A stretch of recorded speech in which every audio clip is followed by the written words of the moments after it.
TV et Radio de Vie. Bonsoir, bonjour. Merci mes amis, merci pour votre présence, merci pour votre fidélité et l'amour de la vérité qui vous anime. Seigneur, nous bénissons ton nom pour l'œuvre que tu as commencée, pour l'œuvre que tu fais dans nos cœurs, dans nos vies. Seigneur, merci pour mes frères et sœurs. Nous bénissons ton nom pour la présence de chacun, Papa. Merci pour ta parole qui nous purifie. En ton nom, Yeshua, nous prions, Dieu d'Israël, Dieu des armées. Amen. Gloire à Dieu. Voilà, mes amis, nous sommes dans Ecclésiaste. Nous sommes dans Ecclésiaste chapitre 11.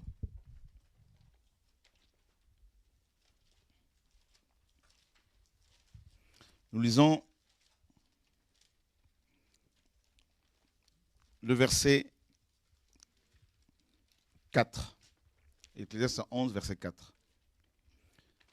Et on pourra même aller jusqu'au verset 6. Hein. Donc voilà. Qui veut bien nous faire la lecture de ce passage? Ecclésiaste 11, 4 à 6. Gloire à Dieu. Alors, celui qui prend garde au vent ne sèmera point, et celui qui regarde les nuées ne moissonnera point.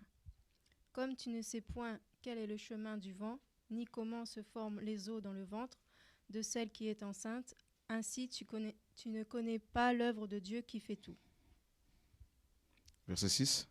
Sème ta semence dès le matin, et ne laisse pas reposer tes mains le soir, car tu ne sais pas lequel sera le meilleur, ceci ou cela, et si tous deux seront pareillement bons. Voilà. L'Ecclésiaste, je pense que tout le monde sait qui c'est. Salomon, le roi le plus sage, le roi le plus riche d'Israël. Et malheureusement, qui a mal fini. Et il a aimé beaucoup de femmes. Il en a eu en tout 1700 princesses, donc 700 alliances, n'est-ce pas? 700 alliances avec 700 rois différents donc, et 300 concubines. 1000 femmes. Et c'est quand même assez terrible de voir l'homme qui avait cette grande sagesse finir comme ça, avec toutes ces femmes, comme la parole le dit, qui ont fini par l'entraîner à l'idolâtrie. Et voilà. Donc, alors qu'est-ce que Salomon justement nous apprend ici sur la fin de sa vie? Et il nous dira justement que celui qui prend garde au vent ne sèmera point. On s'arrête d'abord là. Prendre garde au vent, qu'est-ce qu'on peut comprendre ici? Alors il y a un autre passage dans les Écritures qui nous dit que celui qui sème le vent récolte la tempête. C'est terrible, hein? Donc qu'est-ce que le vent ici nous apprend? Alors nous savons que dans les Écritures, le vent est souvent synonyme de jugement. D'accord? Donc dans les Écritures bien sûr. Et l'Esprit du Seigneur, l'Esprit de Dieu, ce roak en hébreu, qui signifie souffle, haleine ou encore, bien sûr, esprit. Mais quand il est question du vent, le vent, c'est vraiment tout ce qui amène le jugement de Dieu, tout ce qui amène le désordre. Donc, on peut y voir aussi l'action, bien sûr, de l'esprit. Ça dépend des contextes, comme dans Actes chapitre 2, où on nous dit qu'il y a eu le bruit comme celui d'un vent impétueux. Voilà, mais ici, dans le contexte de ce passage, il est question, bien sûr, le vent ici représente en fait tout ce qui est passager. Toutes ces choses qui sont, superficielles, tout ce qui ne reste pas, tout ce qui ne reste pas, n'est pas fixe. Toutes ces choses qui passent, qui passeront. Le vent représente aussi toutes ces paroles qui s'envolent, toutes ces paroles, en fait, les paroles des hommes, tout simplement. Il peut aussi représenter les critiques. Voilà. Tous les dires des hommes, tout ce que les hommes pensent de vous, ce que les hommes disent sur vous, tout ce que les hommes écrivent sur vous. Voilà, tout ça, c'est le vent.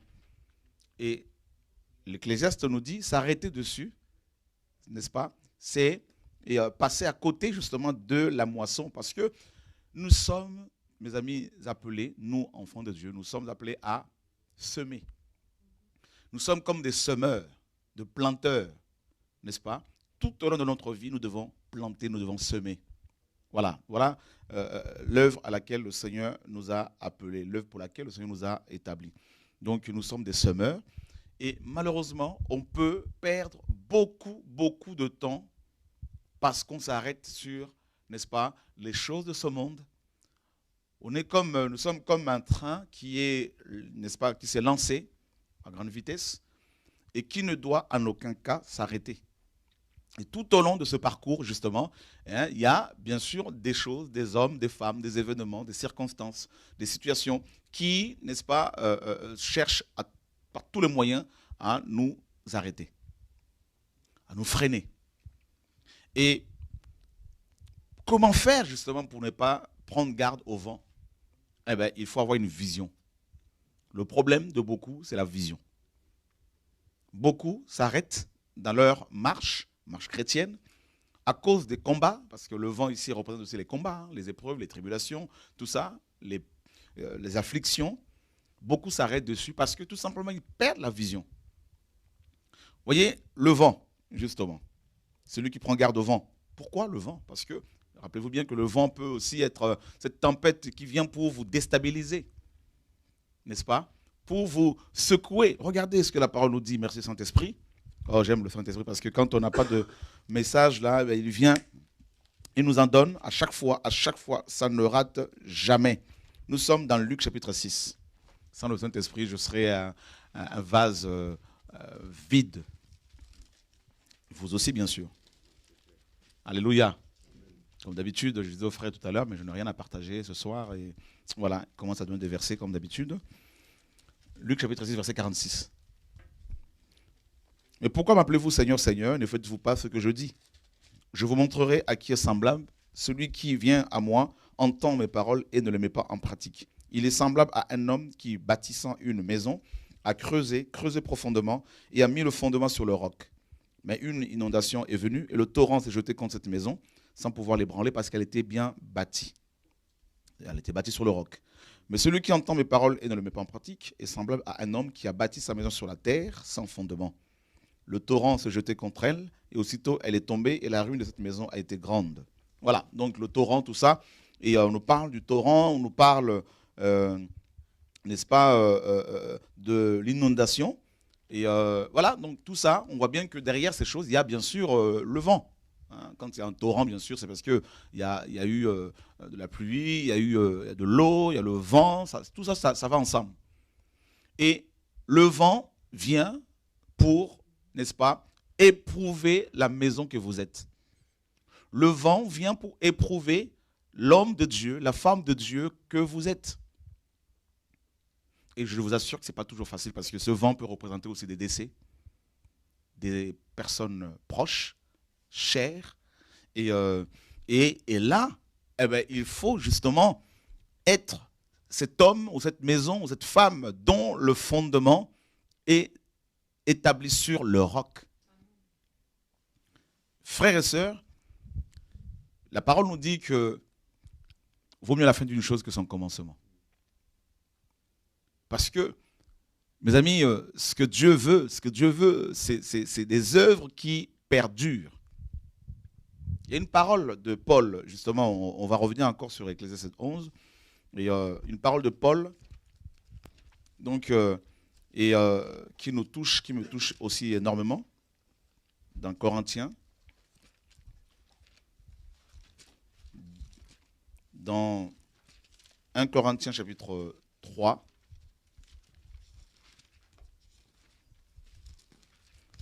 donc je pense qu'on va revenir tout à l'heure sur Luc chapitre 6 également. Alors nous sommes dans 1 Corinthiens chapitre 3. Nous lisons le verset 14. Quelqu'un peut le lire pour nous?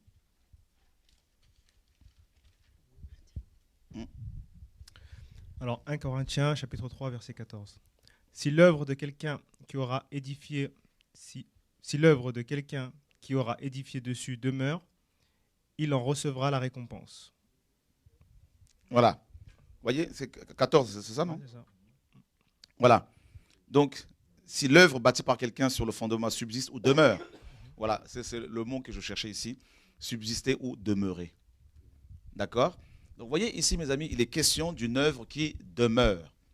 Le Seigneur a dit quoi? C'est moi qui vous ai choisi et établi afin que vous alliez et que vous portiez du fruit et que vos fruits demeurent. Donc il est question des fruits qui demeurent. Il n'est pas question de commencer une œuvre pour qu'elle soit détruite demain. Il n'est pas question de commencer un travail pour que demain, il soit dissipé. Voilà. Des gens qui viennent et qui disent, voilà, Dieu m'a dit, cette ville, il me l'a donnée. Il m'a donné cette région. Et du jour au lendemain, on apprend que la salle est fermée. Ils doivent quitter la ville. Mais alors, le Dieu qui a parlé, qui a dit que la ville vous est donnée, comment ça se fait? Et on laisse des dettes et on est viré par le propriétaire. Mais attendez, mes amis, c'est quoi cet évangile-là? C'est quoi cette œuvre-là? Ce n'est pas une œuvre qui demeure. Vous voyez bien que Dieu n'est pas là-dedans quand c'est comme ça. Alléluia. Vous devez savoir, mes amis, que le Dieu de la Bible est le Dieu générationnel. Quand il appelle une personne et qu'il lui confie une charge, une vision, une œuvre à faire, cette œuvre-là, mes amis, doit, pour qu'elle perdure, pour qu'elle demeure jusque dans l'éternité, l'homme ou la femme en question doit, mes amis, doit garder en vision, dans sa pensée, 3 choses essentielles. La première, c'est en fait 3 générations. Il y a la génération d'Abraham. Ça, c'est la génération des pères. Vous voyez? C'est-à-dire, l'homme ou la femme reçoit la vision, doit comprendre que Dieu l'appelle comme un père, comme une mère. Et en tant que père et mère, cette personne-là doit comprendre que tout au long de son existence sur terre, doit toujours engendrer. Vous voyez? C'est pour cela, quand on parle de Yeshua, homme, on remonte jusqu'à Adam et regardez, mes amis, les différentes générations. Il y a une succession d'engendrements. Vous voyez? C'est-à-dire, même celles qui étaient stériles ont été guéries pour qu'elles puissent enfanter parce que Dieu est clair, la stérilité ne doit pas exister. Vous voyez? Alléluia. C'est-à-dire, quand Dieu appelle une personne, cette personne devient automatiquement fertile, même si on la met dans un désert. Jesus Christ. C'est pour cela que David dit que même quand je marche dans la vallée de l'ombre de la mort. Donc, alléluia. Donc, ça veut dire que, mes amis, l'œuvre de Dieu te fait traverser des vallées. Dans ces vallées, ceux qui ne sont pas mandatés deviennent secs. Ils ferment boutique. Ils démissionnent. Mais ceux qui sont mandatés, la Bible dit qu'ils sont comme un arbre planté près d'un eau qui coule. L'eau courante, mes amis. Et ce n'est pas une question de saison. Ceux qui sont mandatés, toutes les saisons, ils produisent des fruits. Amen. Comme l'arbre de vie, qui produit 12 fois les fruits chaque mois. Pendant les 12 mois de l'année. Même pendant l'hiver, pendant que les arbres perdent leurs feuilles. Mais ceux qui sont mandatés, pendant l'hiver, c'est-à-dire pendant l'apostasie, eux, ils vivent toujours le réveil. Amen. Quand il y a la crise, eux n'ont pas de crise. Ils n'en connaissent pas. Pourquoi? Parce qu'ils ne sont pas attachés, ils ne s'attachent pas au dire. Ils ne prennent pas garde au vent. Vous voyez, mes amis? Oh, alléluia, Dieu est magnifique. Vous savez, je vais vous dire une chose. Le temps a toujours justifié ceux et celles que Dieu a mandatés. Avec Dieu, c'est toujours une question de temps. Vous savez, Dieu est éternel. Il est au-dessus du temps. Il n'est pas pressé. Ah, mes amis, il n'est pas pressé. Il n'est pas pressé. Et ça, c'est magnifique. Le temps. L'épreuve du temps. Si l'œuvre bâtie par quelqu'un demeure, il recevra sa récompense. Il est question de l'œuvre qui demeure. Donc, il y a la première génération, la génération d'Abraham. C'est-à-dire, il ne faut pas que tu arrêtes d'engendrer. Jusqu'au dernier souffle, tu dois engendrer. Toujours. C'est pour cela, Abraham, on nous dit que même à 100 ans, mes amis, on nous dit que son corps était mort, littéralement. Hein? Et le grec nous dit, dans Romains 4, le grec dit là-bas, que la matrice de Sarah était morte. Et c'est ça, hein? C'est ce que le grec dit, Julien. Sa matrice était morte. Pourquoi elle avait 90 ans? C'est-à-dire elle était doublement ménopausée. Mais parce que, mes amis, il y avait un appel sur sa vie La parole nous dit qu'Abraham a cru que même s'il était devenu impuissant et qu'il n'y avait aucun Viagra qui pouvait le guérir, Abraham a cru que la parole du Seigneur était assez puissante pour pouvoir, mes amis, réanimer son corps. Ne serait-ce qu'une fois pour qu'Isaac descende, n'est-ce pas? Sorte du ventre, vienne au monde. Et c'est ça qui est magnifique. C'est pour cela que ceux qui sont appelés par le Seigneur, ils ne sont pas là en train de vouloir se justifier tous les 4 matins. Ils sont calmes, ils sont tranquilles et ils font l'œuvre. Voyez? Ils ne prennent pas garde au vent. Non! Non, ils ne sont pas excités. Ils ne sont pas inquiets. Ils ne courent pas après les âmes pour je ne sais pas, demander. Ils ne demandent même pas la collaboration des bishops ici et là. Non, ils ont une vision. C'est la génération d'Abraham d'abord. Celui que Dieu appelle. S'il ne comprend pas que Dieu l'appelle pour être comme un père, comme une mère, il n'est pas là pour aller dire aux gens, c'est moi qui suis votre père spirituel. Ce n'est pas ça le message. Non, ce n'est pas ce que je dis. Je dis que celui que Dieu appelle, homme ou femme, doit comprendre, tout chrétien, qu'il est appelé à engendrer, à donner naissance à des œuvres, à aider, à soutenir, à faire l'œuvre. Et ensuite, pour que l'œuvre perdure, il faut la deuxième génération, la génération d'Isaac. C'est-à-dire les hommes et les femmes qui sont engendrés et qui vont continuer le travail. Voyez? Et ensuite, les Isaac ne s'arrêtent pas là. Tout au long de leur vie, ils travaillent aussi dans la vision que Dieu a donnée. Parce que dans notre génération, chacun a sa vision aujourd'hui. Oh, j'ai ma vision. Et 3 ans après, ça disparaît. Comme le ricin de Jonas. Ça pousse en un jour et en un jour, ça meurt. Un petit ver qui vient, qui tape dessus, c'est fini. Voilà. Une petite sirène qui arrive comme ça, tac, ça tombe, ça baisse le pantalon, c'est fini. Voilà. Pourquoi? Parce qu'il y a un problème. Voilà. Il faut, mes amis, nous avons un problème. Pour que l'œuvre perdure, là, il faut que les gens comprennent que tout le monde ne peut pas se dire, non, moi j'ai ma vision, mais voilà, à cause du fait que tout le monde a sa vision, ben, l'œuvre s'éparpille. C'est ça le problème. Et ça, excusez-moi du terme, on trouve ça aussi beaucoup en Afrique. Beaucoup avec nos frères africains. L'œuvre que le Seigneur a faite avec John Wesley, elle continue 300 ans après à se faire. L'œuvre que le Seigneur a faite avec le mouvement pentecôtiste. Les églises pentecôtistes continuent à être implantées. Le mouvement baptiste. Mais le problème avec nos frères, c'est que chacun veut avoir sa sauce. Chacun veut avoir son entreprise. Chacun veut avoir sa vision. Même ceux qui ne sont pas appelés à enseigner, ils veulent à tout prix enseigner. C'est ça le problème, le mal qui ronge l'Afrique aussi. Et qui ronge les chrétiens francophones. Je n'avais même pas prévu de parler de tout ça, mais Dieu me conduit à en parler. Quelqu'un reçoit un songe comme ça, un songe charnel, il se réveille, ça y est, j'ai ma vision. C'est grave. C'est pour cela au Congo RDC, il y a au moins 35 chaînes chrétiennes. Voilà, c'est la cacophonie. Hein? Les gens doivent se faire déniaiser parce que ce n'est pas possible, il y a un souci. Il n'y a pas une vision globale pour dire c'est l'œuvre du Père, l'œuvre du Seigneur, travaillons dans la moisson. Non. Conjuguons nos talents pour que l'œuvre avance. Non. Oh Seigneur, sauve.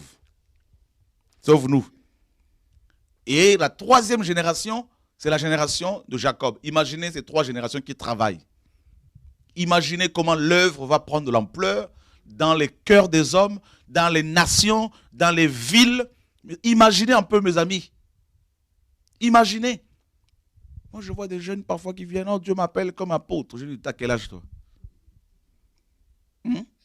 Paul a attendu 17 ans. Toi, t'as quel âge? 23 ans. Tu n'as même pas 10 ans de conversion. Tu es déjà apôtre. Oh, que Dieu nous garde. Vraiment, là, c'est impressionnant, mes amis. C'est impressionnant. C'est grave. Un songe comme ça, non, je marchais dans la rue, les gens étaient touchés, tout ça. Il devient apôtre. Je dis, mais ces jeunes ont des problèmes, mes amis.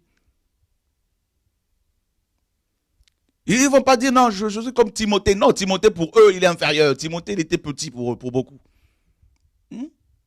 Comme Tite. Non, Tite n'est pas intéressant. C'est Paul. Ils ne sont même pas vieillards encore, ils sont Paul. Seigneur, sauve-nous. Je crois que Dieu veut mettre de l'ordre. Au nom de Yeshua. Alléluia. Il y en a, ils sont comme Timothée, comme Tite. Ce sont des porteurs de lettres. C'est tout. Ils sont envoyés pour simplement mettre de l'ordre, mais ils veulent être des Paul. C'est ça le problème. C'est pour cela qu'il y a ce désordre dans le milieu évangélique. Surtout dans le milieu évangélique, mes amis francophones et africains aussi. Il y a un tel désordre. Oh Seigneur, sauve-nous. Surtout avec YouTube, là. Alors là, aujourd'hui, YouTube, tout le monde peut devenir prophète facilement. Tout le monde peut devenir prophète. Même s'il n'y a pas de l'onction pour enseigner, mais il faut quand même qu'on me voie. C'est quand même impressionnant. Moi, je prie que ces femmes qui sont derrière ces hommes, retenez un peu vos maris, s'il vous plaît. Aidez-les. S'il le faut, parfois, il faut les enchaîner physiquement pour les aider, pour les sauver. Seigneur, sauve-nous. Alléluia. Celui qui prend garde au vent, ne s'aimera pas. C'est ça le problème, parce que il faut, en tant que génération de pères, il faut continuer à semer. Continuer à semer. Continuer jusqu'au bout. Abraham, jusqu'au bout, il plantait, il semait. Voyez? Les John Wesley, les Charles Finney, jusqu'à 85 ans, ils étaient toujours en train d'annoncer la parole. Toujours. Et les gens qu'ils avaient engendrés, pareil, continuaient à faire le travail. Et les gens engendrés par ceux qui ont été engendrés par eux faisaient le travail. 3 générations. Et si vous réussissez ces 3 générations, l'œuvre va demeurer. Même si vous mourrez, les gens vont continuer le travail. Même si la 2e génération va mourir, la 3e génération va continuer le travail. Et là, l'œuvre va perdurer, perdurer, perdurer jusqu'au bout. Mais moi, je vois, ça fait mal de voir des frères qui sont appelés par le Seigneur. Ils sont tellement pressés. Ils ont 2 ou 3 passages bibliques, versets bibliques, ils connaissent tout. Tout. Et là, ils courent plus vite que le vent. Et ils deviennent des perclus. Et on se dit, mais 3-4 ans après, ils sont où? Ils ne sont plus là. Ils sont épuisés. Ils ont utilisé toute leur potentialité, mes amis, en étant suffisamment record, parce qu'ils ont voulu courir plus vite que la lumière, que le Seigneur. Ils se sont cognés. Voilà. Frères et sœurs, c'est terrible. Et regardez bien en Israël, mes amis, ces 3 principes, ces 3 fondements étaient à chaque fois respectés. Et ceux qui ont travaillé dans cette optique-là, c'est-à-dire travailler comme toute sa vie, ne pas se fatiguer, se lasser, travailler, je ne dis pas qu'il faut être dans l'activisme, mais ce n'est pas ça, mais travailler tout en étant intègre, en étant honnête, en étant sincère, mes amis, tout au long de sa vie, pour toujours engendrer, même quand tu engendres 1 million de personnes, il ne faut jamais être satisfait. Jusqu'à ton dernier souffle, pour ne pas t'arrêter dans ta marche. Pour ne pas commencer à considérer le travail que tu as fait, comme Nebuchadnezzar, qui a commis cette erreur en disant, n'est-ce pas moi qui ai bâti tout ça là? Non, il ne faut jamais être satisfait. Jamais. 4000 personnes sont converties, on bénit le Seigneur, mais s'il y en a eu 4000, il peut y en avoir 10 000. Voyez, regardez la progression dans la parabole de 4 terrains. Le 4e terrain a respecté ces 3 fondements. 30, 60 et 100. Voyez, à chaque fois le chiffre est 3. Il y a une progression. Le Père, le Fils et le Petit-Fils. Il y a une progression, mes amis.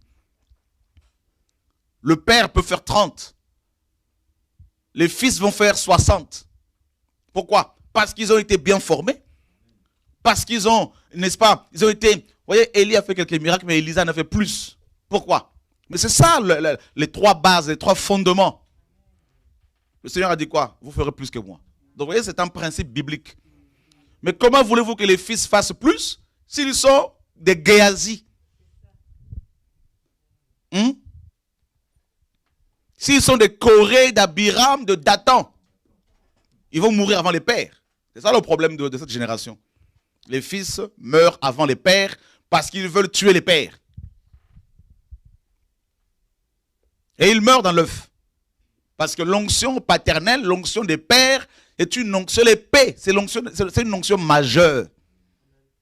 Vous devez savoir ces choses-là, chrétiens. Il faut que les gens soient bien enseignés, c'est important. Et c'est l'onction des pères, c'est l'onction de fondement. à partir de laquelle les fils et des filles vont travailler dans la moisson de Dieu. Le Seigneur a dit quoi aux apôtres dans Jean 4? Je vous ai envoyé moissonner là où d'autres ont travaillé. Et vous êtes rentrés dans leur moisson. Il y a des gens qui ont payé le prix et vous êtes rentrés dans leur moisson. Et ceux qui ont payé le prix, c'était qui, à votre avis? C'est des pères. Ben oui, c'est des réalités. Je ne parle pas de pères spirituels, de pères dans la foi. Voilà, c'est biblique. Frères et sœurs, il y a des principes que beaucoup ne connaissent pas. Les fils dans la foi bénéficient de l'expérience des pères, du travail qui a été battu pendant des années, et ils rentrent dans ce travail. Attention, parce que ça peut paraître facile, mais attention, il y a des gens qui ont payé le prix. Et ceux qui ne pensent pas, ne voient pas les choses correctement, ceux qui n'ont pas le discernement, ben, ils pensent que c'est grâce à eux, et ben, ils tombent dans l'orgueil, et puis ils meurent. Et on le voit. Et ça fait mal de voir des fils et des filles mourir avant le temps. Et là, mes amis, observer le vent, s'arrêter sur le vent, c'est-à-dire sur les épreuves, les combats, sur les futilités, eh ben, c'est sortir de la semence, sortir de la moisson, du réveil, tout simplement. C'est pour cela que l'Ecclésiaste 11 nous dit, celui qui prend garde au vent ne semera pas, parce qu'il va être dans la distraction. Vous savez, je tiens à donner un conseil. Ce message, en même temps, est un conseil aux jeunes, aux femmes, aux hommes qui veulent aller loin avec le Seigneur.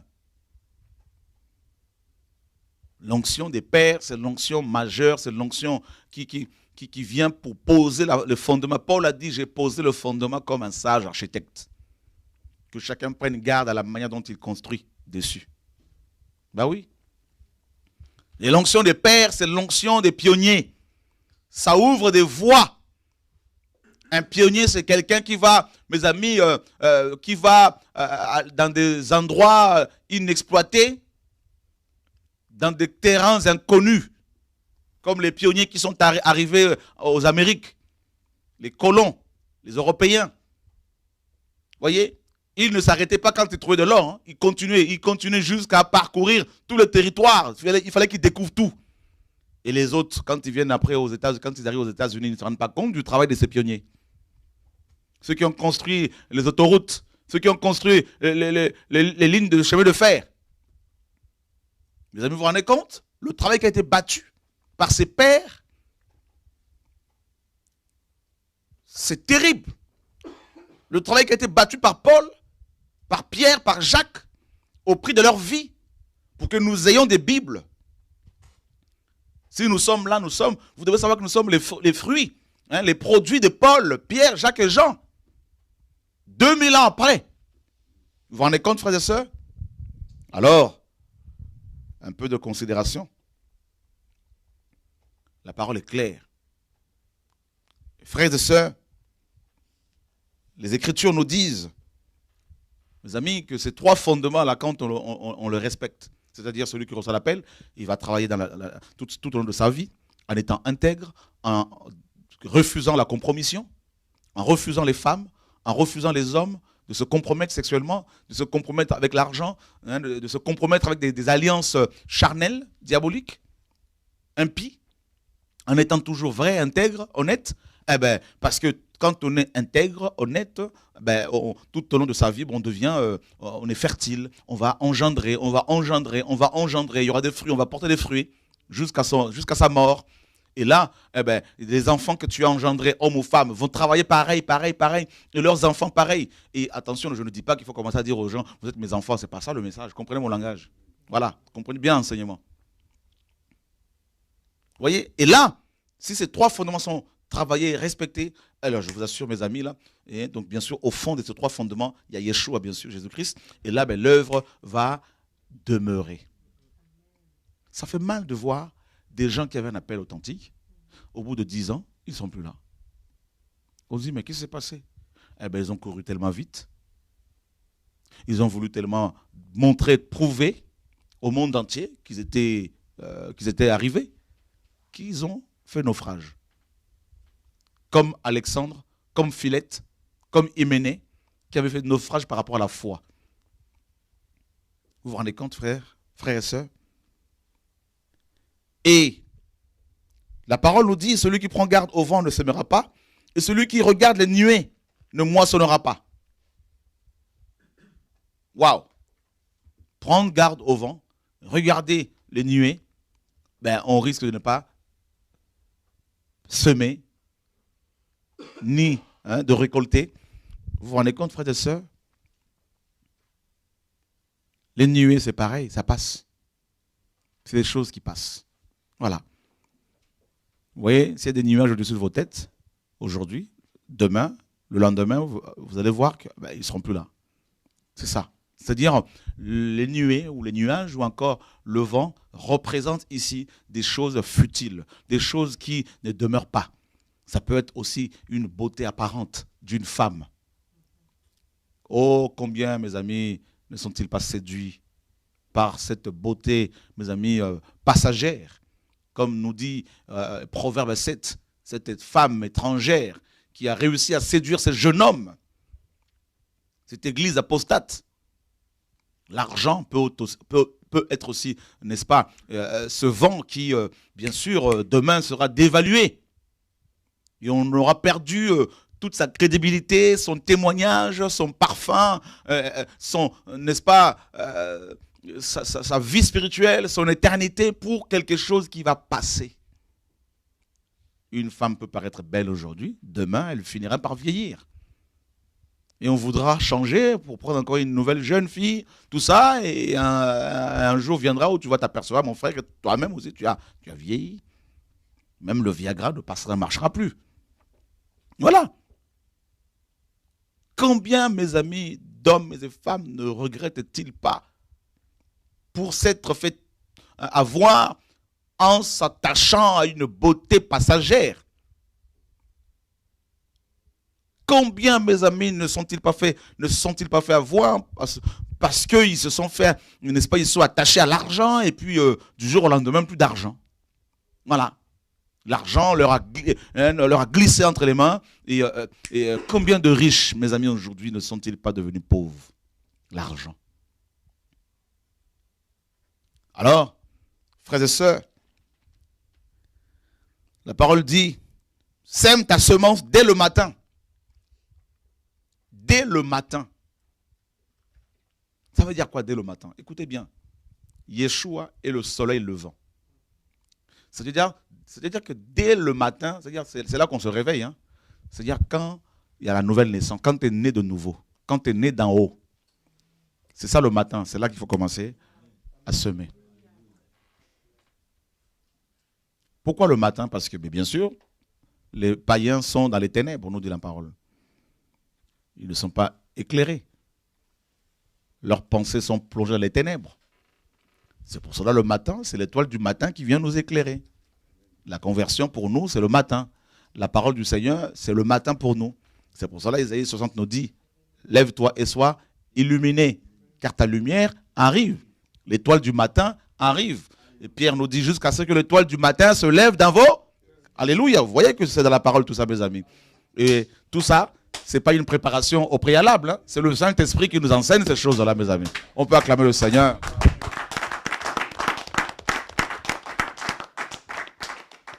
On va vérifier le matin. Nous allons vérifier le matin. Nous sommes dans, mes amis, 2 Pierre, chapitre 2, chapitre 1er. Il nous faut des illuminations qui viennent du Seigneur. Gloire à Dieu. 2 Pierre, chapitre 1er, le verset 19. Quelqu'un peut le lire pour nous?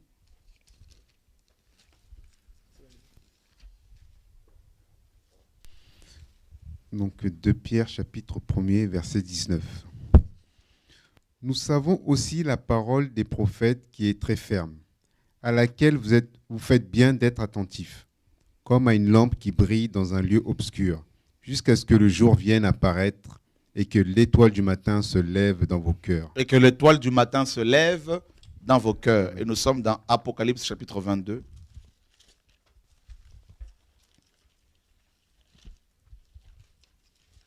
Je crois que c'est le verset 16. Quelqu'un peut le lire?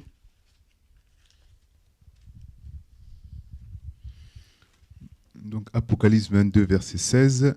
Moi, Jésus, j'ai envoyé mon ange pour vous confirmer ces choses dans les églises.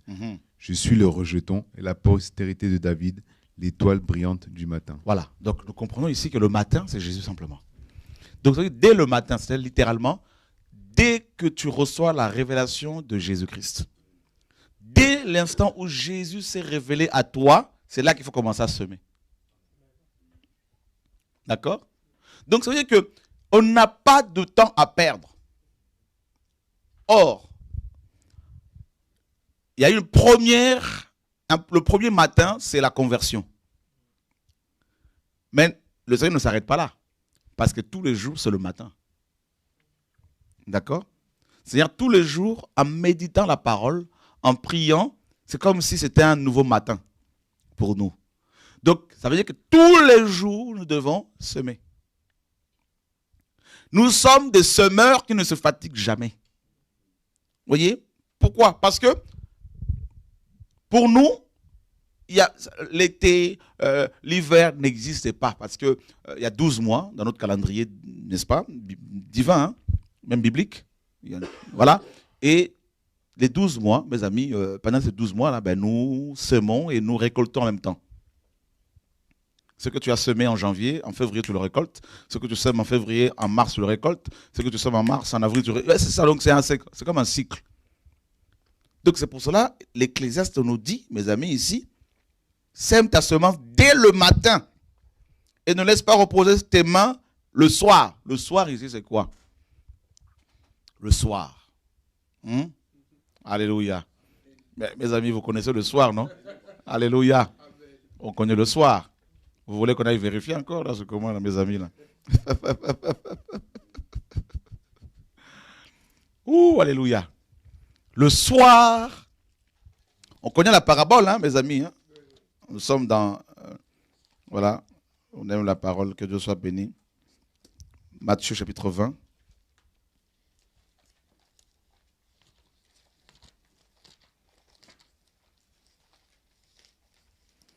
Seigneur, merci pour ta parole. Matthieu 25, pardon.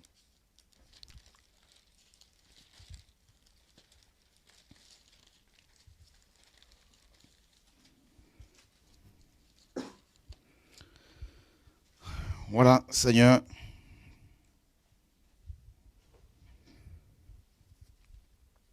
Alors, on nous dit ici que à minuit, bien sûr, quelqu'un va crier au verset 6. Hein. Or, à minuit, il se fit un cri. Voici l'époux vient et allez à sa rencontre. En fait, le soir, donc il y a plusieurs périodes dans les Écritures, bien sûr. Et le soir, dans les Écritures, représente aussi l'apostasie. Regardez dans Genèse aussi, Genèse 19. On nous dit que sur le soir, les 2 anges sont arrivés à Sodome et Gomorrhe. Sur le soir. Donc, vous voyez bien que, mes amis, dans les Écritures, le soir représente vraiment, en fait, c'est les ténèbres, c'est l'apostasie, c'est le matin, le jour qui s'en va, tout ça. Et là, les gens s'apprêtent à se coucher. Donc, le soir, en même temps, on représente aussi le sommeil. Et en fait, le Seigneur nous appelle à ne pas sommeiller, tout simplement. Et Paul disait justement que la nuit est avancée. C'est l'heure de nous réveiller, en fait, du sommeil. Voilà. Donc, ça veut dire que nous ne devons pas nous satisfaire, nous contenter de réveil que nous vivons ici et là. Non, personnellement, je suis un insatisfait perpétuel. Voilà. Et dès le matin, sème ta semence. Et le soir, quand tu commences à voir l'apostasie autour de toi, que les choses commencent à changer, quand c'est minuit, quand c'est minuit où le sommeil devient profond, là, il faut aussi semer. On pouvait se dire, mais attendez, je sème le matin, j'ai déjà planté le matin, je vais me reposer. Ah non, non, non, non, non, non, non, non, non, non, non. Ah non, non, non, non. Non, non, non. Je comprends, je vois comment le Seigneur me conduit personnellement. On finit le travail de la révision. Je me disais, bon, je vais peut-être m'allonger un peu quelques jours, tout ça. Bien sûr, on se repose de temps en temps, il n'y a pas de problème. Mais là, d'un seul coup, le Seigneur me dit, mais et le livre là, Christ, le mystère révélé, il faut le publier. Eh ben, je viens de le terminer là, il va être publié bientôt. Et je me disais, bon là c'est fini, il me dit, oh mon coco, Et le livre là, le langage de Dieu, qui doit être publié aussi, qui est presque fini. Ah ben celui-là aussi, il faut le publier. Et tu te dis, bon, après ce livre, c'est fini. Ah non, non, mon coco, le livre que je te fais commencer sur la bénédiction divine. Les 4 dimensions de la bénédiction divine. Celui-là aussi, là, il faut, il dit, ok, Seigneur, mon Dieu. Et puis tu te dis, bon, l'autre livre là sur la famille. Donc, tu te rends compte que non, il n'y a pas de retraite. Alléluia. Donc, vous voyez, même si c'est le soir, tu ne peux pas te dire que j'ai travaillé déjà. Non. C'est à la fin que l'on pourra dire comme Paul, j'ai combattu le bon combat, j'ai achevé la course. J'ai achevé pour l'instant, on n'a pas encore achevé la course. On est loin d'avoir accompli quoi que ce soit. C'est pour cela, ici dans la parabole de Matthieu 25, on nous dit que, mes amis, on nous dit, regardez mes amis, Matthieu 25, qu'est-ce qu'on nous apprend? Verset 5. Donc, Matthieu 25, verset 5. Et comme l'époux tardait à venir, elles s'assoupirent et s'endormirent toutes. Comme l'époux tardait à venir, elles s'assoupirent et s'endormirent toutes. Elles s'assoupirent et s'endormirent toutes. Voilà le problème ici, mes amis. Ces hommes et ces femmes, pardon, parce qu'il est question bien sûr de l'église, hein, donc il y a des hommes dedans, ne vous inquiétez pas. Et on nous dit que ces personnes s'étaient totalement assoupies et endormies. Pourquoi? Parce que c'était le soir et puis à minuit, c'est-à-dire le sommeil était tellement profond que quelqu'un est venu pour leur dire, ben voilà, l'époux est là, réveillez-vous, allez à sa rencontre. Et regardez dans Matthieu 20, verset 8.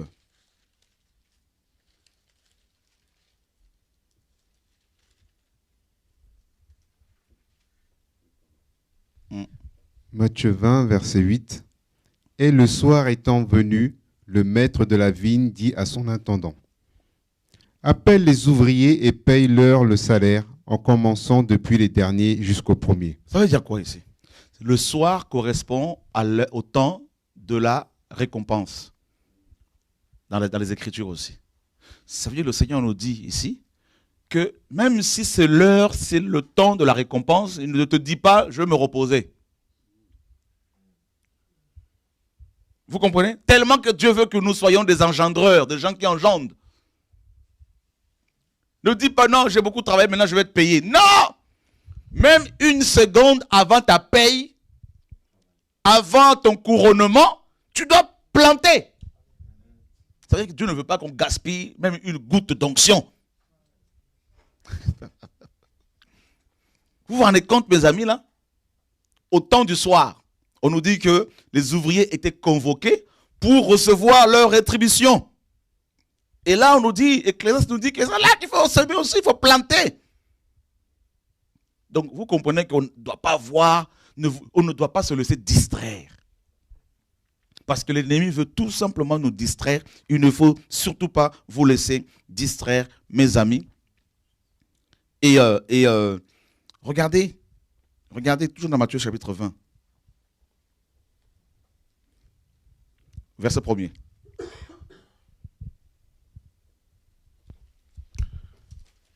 Matthieu chapitre 20, verset 1er. Car le royaume des cieux est semblable à un père de famille qui sortit dès le point du jour afin de louer des ouvriers pour sa vie. Nous sommes loués. Nous sommes embauchés.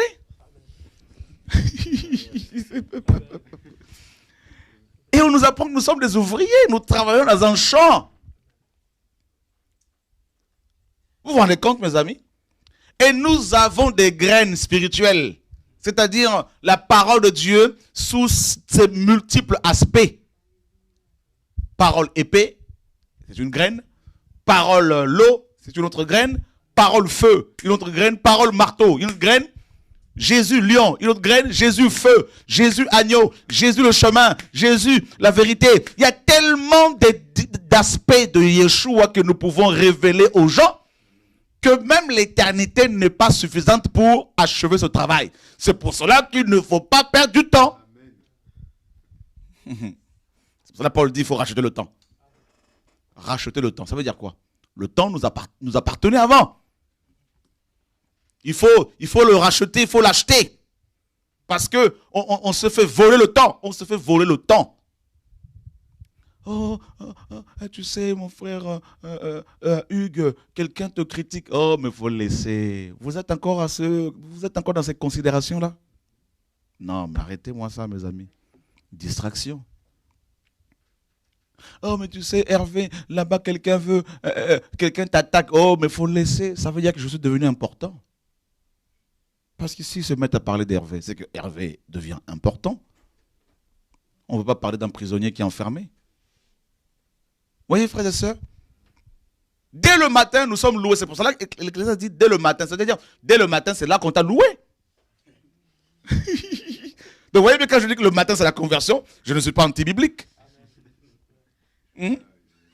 Qui n'avait jamais vu les choses comme ça? Moi, le premier, parce que l'esprit m'enseigne en même temps. C'est pour ça qu'il ne faut pas dire, frère, lui, il fait des études, tout ça dans les coulisses. Non! Le meilleur enseignant m'enseigne au même moment que vous. Oh, alléluia! Vous voyez, quand l'esprit est quelque part là, on découvre la parole. On nage dans la parole. On est enseigné par le Saint-Esprit, son excellence. Vous voyez? Car le royaume des cieux est semblable à un père de famille qui sortit dès le point du jour afin de louer des ouvriers pour sa vigne. Donc nous avons été loués, nous sommes loués. Moi, on m'a loué. On m'a embauché. J'ai signé un contrat. Vous avez signé des contrats, vous tous là. Vous me direz, qu'est-ce qu'il nous raconte le frère là? Regarde le verset 2. On va gagner du temps. Déo, le verset 2. Et après s'être accordé avec les ouvriers. Après s'être accordé. Il y a eu un accord. L'accord part de l'alliance. Toi, tu n'as pas signé d'alliance. Tu n'as pas d'alliance avec Dieu. Tu vas travailler dans quel champ? Nous autres, là, parce que nous sommes mandatés, nous les chrétiens, bien sûr, quand le diable vient nous attaquer, nous lui rappelons l'accord. Quelqu'un m'a posé la question, frère, montre-nous où tu as signé, où dans la Bible, c'est le contrat là. Mais c'est ça, tout ça, là, mes amis. On s'est mis d'accord avec le père de la famille. Vous vous rendez compte? Ah oui, Sébastien. Il faut que vous soyez encouragés. Satan sait que il y a un accord entre vous et Dieu, entre nous. Il le sait. C'est pour cela qu'il veut vous distraire avec le vent. Il veut nous distraire avec le vent. Un tel a dit, un tel a fait une vidéo. Mais laissez-moi toutes ces choses-là. Là. Hier, on s'est arrêté dessus, mais on a compris depuis, mais il faut tracer la route. Ah oui. Et depuis qu'on fait cela, regardez, les gens sont encore délivrés, guéris, sauvés. Dieu donne des songes aux gens. Et c'est ça l'œuvre. On te lapide. Étienne était lapidé, non? Il ne s'est pas arrêté à ses pierres. Il ne s'est pas arrêté à ce vent. Il a levé les yeux au ciel. Et en levant les yeux au ciel, il a vu Jésus assis à côté. Oh, alléluia. Vous voyez? Et c'est ça qu'il faut comprendre. Après s'être accordé avec les ouvriers à un denier par jour. Ça veut dire quoi? Ça veut dire que tous les jours que nous travaillons pour Dieu, nous sommes payés. Dieu est le meilleur comptable. Dès ta conversion jusqu'à ta mort, c'est tous les jours, toutes les secondes, tout est comptabilisé. Ouh, Jésus de Nazareth. C'est pour cela qu'il faut pas c'est pour cela que même le soir, au moment où on va être rétribué, tout ça, là, il ne faut pas se fatiguer parce que tout est comptabilisé. Jusqu'à la dernière seconde. Il dira, tu as fait ça pour moi, tu as fait ça pour moi, tu as fait ça pour moi. Il y a un accord. Et dans cet accord-là, il y a quoi? Il y a ta santé en même temps. Ah bah oui. Dans cet accord, il y a la santé divine. Dans cet accord, il y a la protection par rapport à la sirène des eaux. Dans cet accord, il y a la protection par rapport, mes amis, au sida, par rapport au cancer. Il y a la protection par rapport à la mort. Même quand la mort vient, Dieu dit le contrat n'est pas encore, mes amis, fini. Le contrat, ce n'est pas un CDD à durée déterminée. C'est un contrat à durée éternelle. Un CDE. Hein? Oh, Jesus Christ, alléluia. On va encourager les enfants de Dieu ce soir, mes amis, au nom de Yeshua. Alléluia. Quand Satan vient vous attaquer, faut lui rappeler, oh, c'est qu'un vent. C'est qu'un vent. Je suis bâti sur le roc, ce n'est qu'un vent. que 1000 tombent à ta gauche, 10 000 à ta droite, tu ne seras jamais atteint. Pourquoi? Parce que tu es appelé pour être un homme, une femme générationnelle. Jesus Christ. Oh, alléluia. Quand les satanistes vont servir le diable, ils signent un pacte. Satan a trouvé ça où? Il a copié Dieu. Nous, ce n'est pas un pacte, nous, c'est un accord, c'est un contrat, c'est une alliance. Comme notre père Abraham avait une alliance avec le Père Céleste, eh bien, nous avons une alliance. D'abord, il y a l'alliance nouvelle, qui est la plus grande alliance. C'est le sang, scellé par le sang de l'agneau. Et son sang parle mieux que le sang d'Abel. Vous vous rendez compte? Un sang qui parle chaque jour. Et après l'accord, ils ont été envoyés. Waouh! C'est-à-dire missionnés. Ça, c'est la mission. C'est pour cela que, étant envoyé, vous savez, un envoyé, ce n'est pas quelqu'un qui est assis. C'est pour ça que nous disons à ces gens qui sont assis là tout le temps, là, qui aboient comme des chiens. Vous n'êtes pas fatigué d'aboyer, d'aboyer, d'aboyer, d'aboyer. Vous ne voulez pas aller. Sortez, allez. Allez prêcher aux Américains en anglais. Faites des émissions à l'heure américaine, pas à l'heure française. Voilà. C'est pas ça l'évangile. Vous aboyez comme des petits garçons chez vous, comme des petits chiens. Vous savez, les petits caniches là. Ils aboient fort. Pourquoi? Parce qu'ils sont intimidés. Mais les gros caniches, les gros chiens, ils n'aboient pas. Eux, ils affrontent. Hein? Les caniches, ils se cachent, ils cachent leur queue, tout ça, là, mes amis, là. Ils aboient. C'est facile d'aboyer devant son ordinateur. Il faut aller à la rencontre des démons, des possédés, des principautés. Et là, on verra. Il faut aller dans les villages, vous affronter les sorciers des villages. Qu'on voit un peu de quel bois vous vous chauffez là, quel est le feu qui vous anime là. On saura de quel est le mandat que vous avez reçu. Il faut mettre de l'ordre, parce qu'il y a trop de bazar. C'est facile d'aboyer comme ça. Là. Il faut aller à la rencontre des vrais problèmes. Que les démons disent s'ils vous connaissent ou pas. Ils ont dit, Paul, nous le connaissons. Pourquoi? Parce que les possédés, là, ils étaient dans les rues. Hein. On nous dit que les malades étaient dans les rues. On n'a pas dit qu'ils étaient tout le temps enfermés dans les rues. Pour que l'ombre de Pierre les touche. L'ombre, là, c'est dehors. Parce que c'est dehors, le danger, c'est dehors. Le Seigneur, il allait dans les déserts. Hein, mes amis?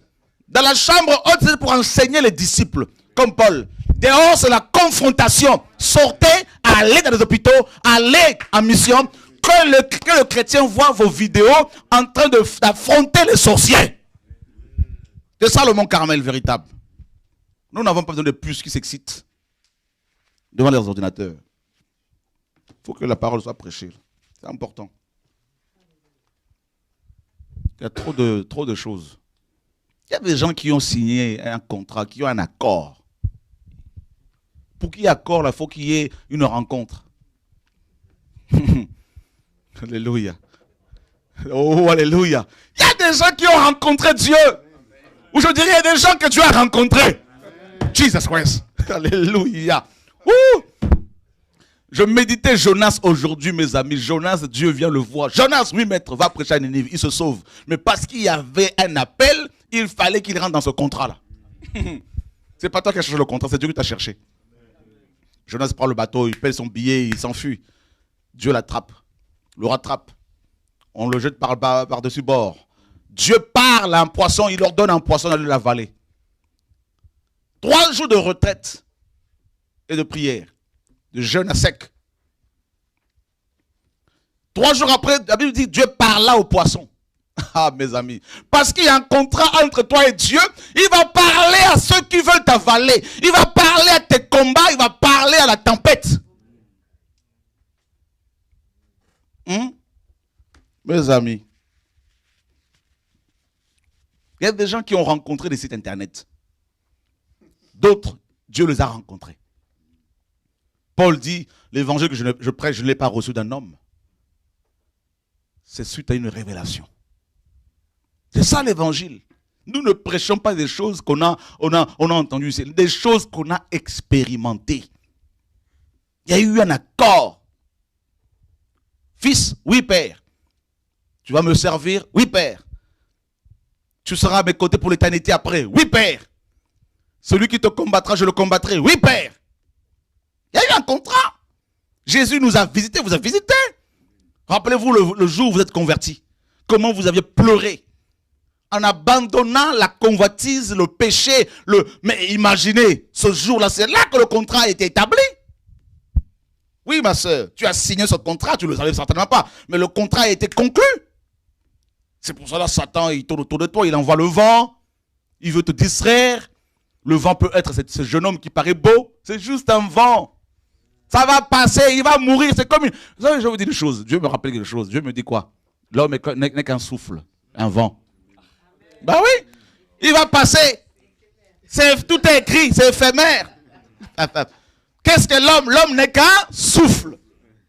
Une fleur qui paraît aujourd'hui et demain, boum. Vous voulez qu'on vérifie? Demain, il se fane. Nous sommes dans Ésaïe 40, je crois, si je ne me trompe pas.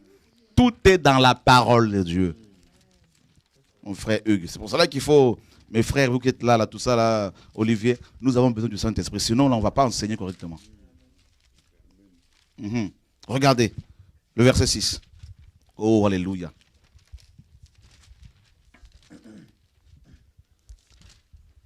Bon, on va gagner du temps. La voix dit, crie. Et on a répondu, que crierai-je? Toute chair est comme quoi?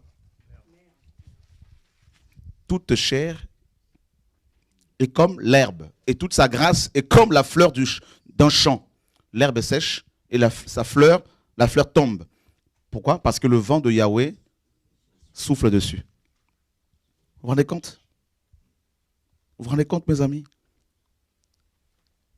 Toute chair est comme, n'est-ce pas, de l'herbe. Comme une fleur. Voilà l'homme. C'est qu'un vent passager. Un souffle. Et c'est pour cela la parole dit, celui qui prend garde au vent ne s'aimera pas. Celui qui a reçu un appel authentique et qui va s'arrêter sur une belle femme, qui va s'arrêter sur un bel homme, qui va s'arrêter sur de l'argent, sur une belle voiture, sur une belle maison, sur les choses de ce monde, et qui va se laisser distraire par les critiques, par les combats, les difficultés, eh bien, il passera à côté. Quand bien même tu gagnerais beaucoup d'argent parce que tu es une entreprise, fais attention pour ne pas que ton cœur soit attaché à ces choses.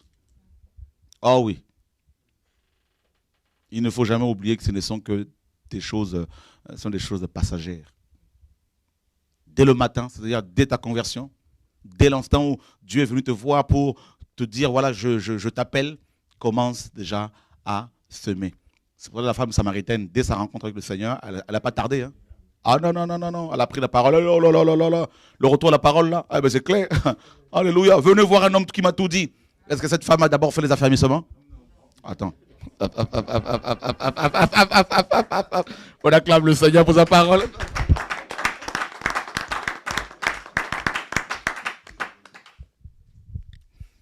Il y a beaucoup de choses qu'on n'a pas saisies. Hein?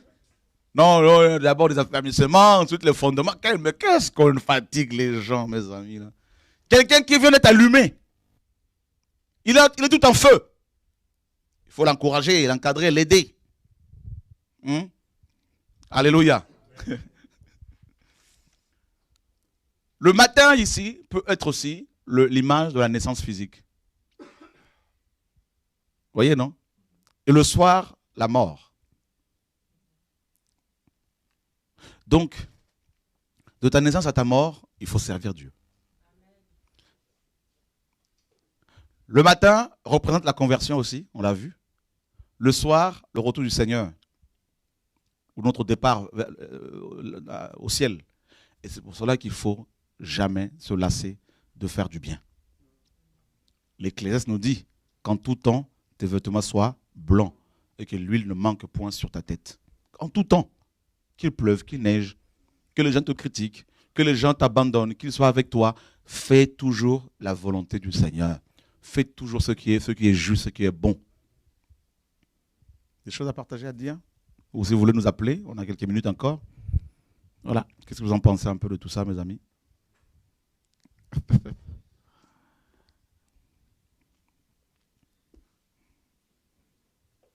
Oh non, j'en peux plus. J'ai perdu mon frère, tout ça. Travail.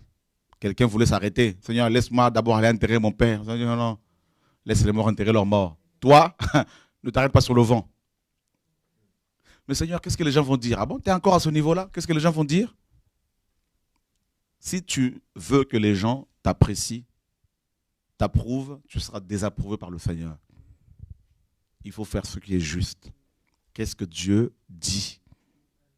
Qu'est-ce que Dieu veut? C'est ça le plus important. Ne t'arrête pas, ne laisse aucune situation t'arrêter dans ta marche. Paul disait, je fais une chose, je laisse derrière moi toutes les mauvaises choses, tout ce qui est du passé. Je me porte vers le futur. Il faut vraiment, mes amis, se focaliser sur le Seigneur pour pouvoir arriver à la fin de la course. On a quelqu'un en ligne, Yann? Allô, bonsoir. Allô? Oui, Bonsoir. bonsoir. Alors, en fait, voilà, ma question, c'est par rapport à une des émissions que j'avais regardées. Vous aviez dit que l'œuvre, premièrement, du chrétien, c'est de croire. Et donc, d'avoir la foi.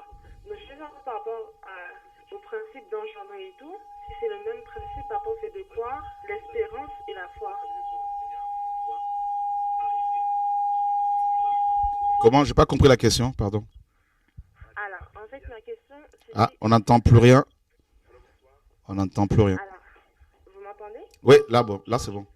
Alors, je veux savoir si, en fait, le fait de croire, premièrement, en fait, si c'est le même principe que de croire, d'avoir la foi et l'espérance. De toute façon, si nous croyons en qui? En Yeshua, qu'il est mort et ressuscité. Donc, la foi, forcément, t'amène à l'espérance. Nous croyons aux choses qui ne sont pas aux choses invisibles. Donc, forcément, nous avons une espérance que beaucoup, que des inconvertis n'ont pas. Ah, donc c'est pas la même chose, en fait. La foi nous amène, bien sûr, à espérer. Ceux qui sont désespérés n'ont pas foi en Dieu. Donc, quand on a foi en Dieu, forcément, on a de l'espérance. Donc, les deux vont ensemble. Ah, d'accord. Parce qu'il est dit que la foi est n'est-ce pas, ferme assurance des choses qu'on espère. Hein. Donc, voilà. Ou encore, la foi représente les choses qu'on espère. Donc, dans la foi, il y a l'espérance. Donc, au final, on peut considérer que c'est le même principe que le fait d'engendrer, en fait. Les 3 générations. Oui, de toute façon, quand on croit en Dieu, la foi, c'est quoi? La foi, c'est marcher selon la parole du Seigneur. C'est craindre Dieu. C'est aimer Dieu. Tout ça, c'est fait partie de la foi. Donc, si on a foi en Dieu, on va forcément engendrer. On va forcément, tout au long de sa vie, engendrer, faire l'œuvre du Seigneur, faire sa volonté. Et puis, les gens qu'on aura engendrés, et qu'on aura aidé, qu'on aura évangélisé, seront à leur tour aussi capables d'engendrer tout ça, et puis ainsi de suite. Donc, oui, la foi nous amène à l'espérance. C'est la même chose. D'accord.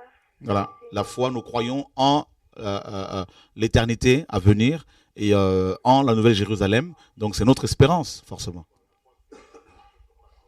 D'accord. Bah, par rapport au ministère, à la vision, quand dans la parole, en fait, Dieu nous dit que dans les derniers temps, en fait, il va répondre son esprit. Donc, en fait, c'est 2 choses différentes de la vision et du ministère. La vision, c'est juste des objectifs que le Seigneur nous donne à atteindre. Hein. Et maintenant, le ministère, on préfère plutôt le service, hein, le terme service. Et ben, nous servons le Seigneur hein, dans ces objectifs-là. Nous servons le Seigneur pour atteindre ces objectifs. Il y en a à qui Dieu va demander, par exemple, d'aider les pauvres, les veuves, les étrangers, les orphelins. Voilà, tout au long de leur vie, en leur partageant l'amour, la parole du Seigneur. D'autres, le Seigneur leur demandera, par exemple, d'aller dans un autre pays pour apporter l'évangile. À d'autres, Dieu leur demandera, par exemple, de beaucoup, je ne sais pas, enseigner. D'autres, de prier pour les malades. Donc, tout ça, ça fait partie des visions ou des objectifs que le Seigneur nous a assignés. Et ben, en marchant dans la foi, eh ben, on va pouvoir les atteindre.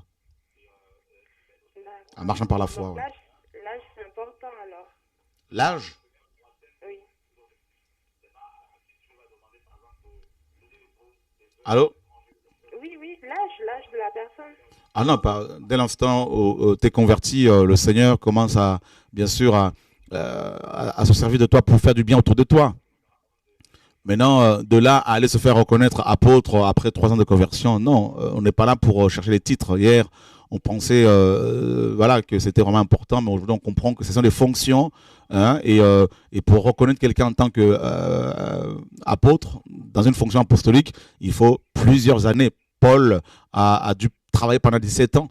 Et, il a été reconnu dans cette fonction 17 ans après sa conversion. Donc, on ne va pas se précipiter dans ces choses. Donc, il faut simplement faire ce qui est juste. Voilà. Très bien. Merci beaucoup. Ok, au revoir. Au revoir. Voilà, mes amis, que le Seigneur soit béni en tout cas, que rien ne vous arrête dans votre course, qu'aucun homme, qu'aucune femme ne vous sorte de la vision du Seigneur. Laquelle, de cette vision, quelle est cette vision? Eh bien, c'est la vision du royaume, la vision du ciel, tout simplement. Et par-dessus tout, bien sûr, c'est Jésus-Christ de Nazareth, notre Seigneur et Sauveur. Et comme je le disais tout à l'heure, nous sommes dans une génération, mes amis, où il y a tellement de distractions, il y a tellement de choses qui veulent nous distraire, qui peuvent nous distraire, des hommes et des femmes qui veulent nous distraire, des amis qui veulent nous distraire. Et il ne faut vraiment pas tomber dans ce piège. Il faut se focaliser sur ce que le Seigneur vous a dit. Dès le matin, la parole nous dit, il faut semer. Et le soir, il ne faut pas se reposer, il faut continuer à semer. On a besoin de se reposer physiquement de temps en temps pour retrouver, pour se régénérer, pour, n'est-ce pas, se recharger dans la prière, tout ça. Mais il faut continuer à faire la volonté du Seigneur. Soyez tous encouragés, fortifiés. Nous vous redonnons rendez-vous demain à 20h30, heure de Paris, pour d'autres émissions. Et je crois que vous viendrez aussi pour nous partager un peu comment dire, le travail que vous avez pu faire là, sur aussi l'islam. Là. Oui, voilà, sur mon temps, là, ouais, si je le permets, on t'avait proposé, on a fait une étude, est-ce que Mohamed est annoncé dans la Bible? Donc on a travaillé dessus avec les versets souvent avancés par les musulmans qui disent que Mohamed est sur le dernier prophète et qu'il serait prophétisé dans la Bible. On a démontré que bibliquement parlant, que ce n'était pas le cas. Que ces prophéties, en fait, à chaque fois, c'était Jésus. Donc, voilà. Donc on va s'organiser pour lundi prochain, donc à 19h jusqu'à au moins 20h20 par là. Comme ça, vous allez pouvoir partager ça juste avant l'émission. Comme ça, je pense que ça va encourager beaucoup de frères et sœurs. Pas de souci. Ok, que Dieu soit béni. Mes amis, bonne continuation. Et à dimanche, nous sommes à Lyon. Et demain, nous avons une autre émission sur TV et Radio de Vie. Que Dieu vous garde. Merci. À bientôt. Au revoir.